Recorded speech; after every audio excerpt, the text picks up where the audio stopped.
Good morning, my dear students.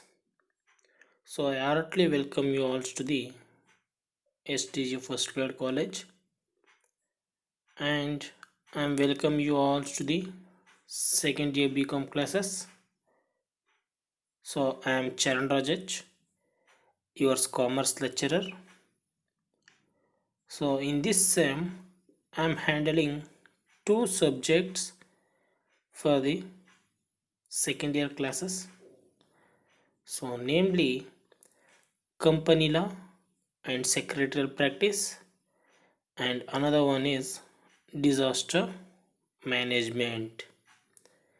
In the last classes, we discussed about the syllabus of company law and secretarial practice and the disaster management. From today onwards, we start the syllabus of company law and secretarial practice. In this subject, you have first module Companies Act of 2013. The first concept is Introduction of Companies Act 2013. Before introduction of 2013 Act, what is the Companies Act? So the Companies Act of 1956 is the first Companies Act, but it is amended in 2013. So how it could be amended, then how it could be introduced? To introduce any acts, the government should follow some procedures. Let's see how the government amended the Companies Act of 1956.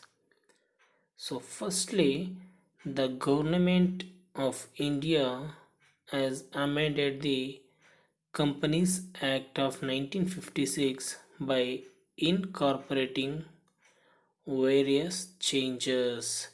So it means the government decided to amend the 1956 Act through some changes. In the next classes, what are the changes adopted in Companies Act of 2013? We will discuss in the next classes. To amend the any act by the government, there should be some reason. So what is the reason behind the amending of Companies Act of 1956? So the main reason is to development of companies is the main purpose to amend the Companies Act of 1956.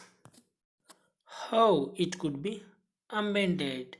So firstly the government prepared a draft of new Companies Act. So it means they prepared a framework of Companies Act of 2013.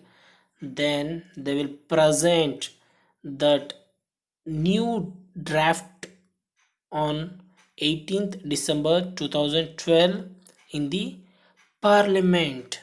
So the Lok Sabha gave the acceptance to that draft. It means the government prepared a draft or framework of Companies Act of 2013. Then they will present that draft in Parliament on 18th December 2012.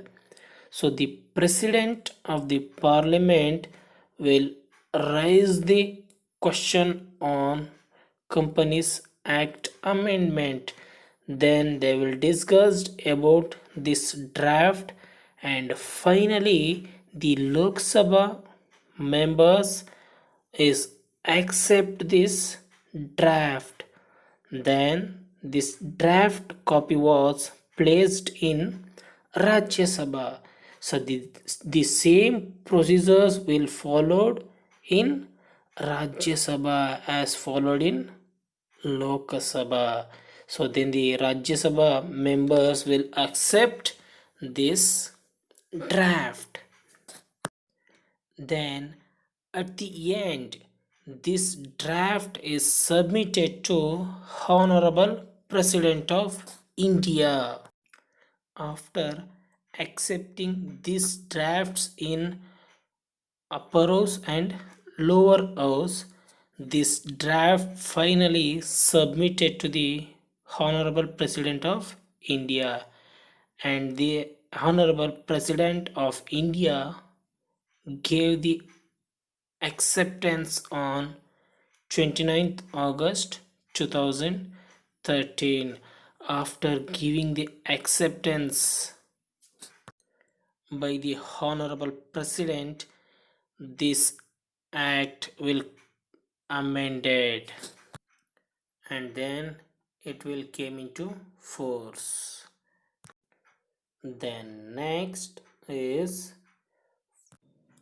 features of Companies Act of 2013. The first feature is the act introduced a new type of companies is known as one person company, and one person company means a company with only one person as its member. So it means the member or the owner of a company is only a one person. So this type of company is known as one person company. The next feature is introduced new changes in private company. It increases the number of members from 50 to 200. It means in Companies Act of 1956, the members of a private company is limited to only to the 50 members. So in the Companies Act of 2013, it will increase us to from 50 to 200 members. Next feature is introduced section 135 subsection 1 of the Companies Act of 2013, the provision of CSR applicable for certain companies on their earnings. It means Companies Act of 2013, it introduced a new section of section 135 subsection 1. This section is basically about CSR activity.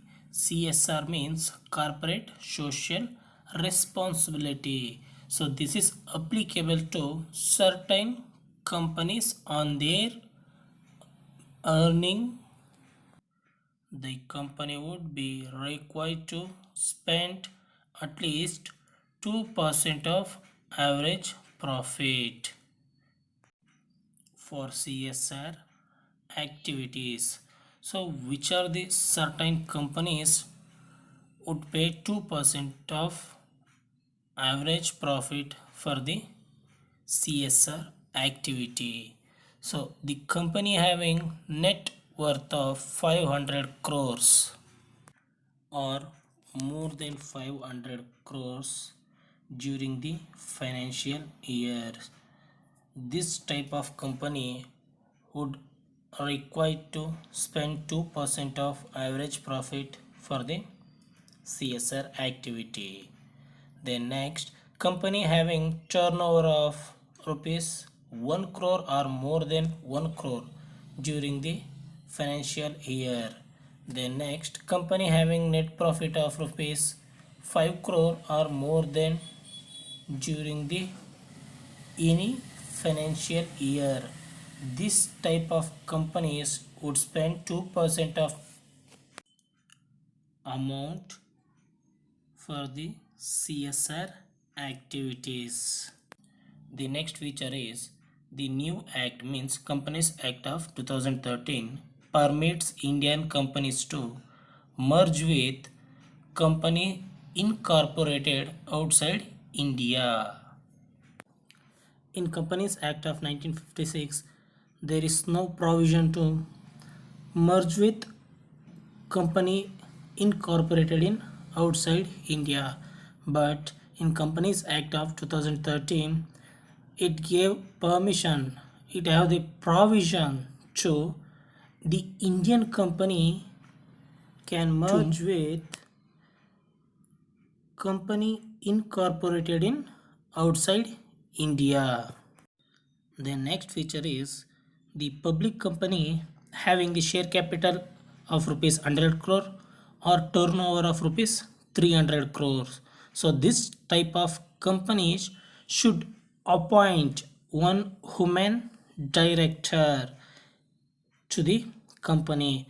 But in Companies Act of 1956, there is no provision to admit or appoint a woman director to the company. But in Companies Act of 2013, they gave the provision to appoint a woman director to the organization. Then the next feature is the Companies Act of 2013 has brought certain changes in board of director meeting. So what are those changes? So first one, the 7 days period notice in written should be sent to call board of director meeting. It means the company should give the notice to the directors for the board of directors meeting before 7 days through written form, or the organization can give the notice to the directors to attend the board of director meeting through electronic form, like they can give the invitation through, or they can give the notifications through email for the directors to attend the board of directors meeting. The company should establish the certain committees in the organization. It is mandatory for the every company under new Companies Act of 2013. So which are those committees? Example, audit committee, stakeholder committee, CSR committee, it means corporate social responsibility committee. These all are the committees should established in the organization. The next features is the central government has decided to establish serious fraud investigation office. The purpose of this office is to avoid the fraud activity in the organization. To avoid the fraud activities, the central government decided to establish this SFIO. It means Serious Fraud Investigation Office. This SFIO has the power to punish the person who committing some fraud activity in the organization. These all are the main features of Companies Act of 2013. Thank you, dear students.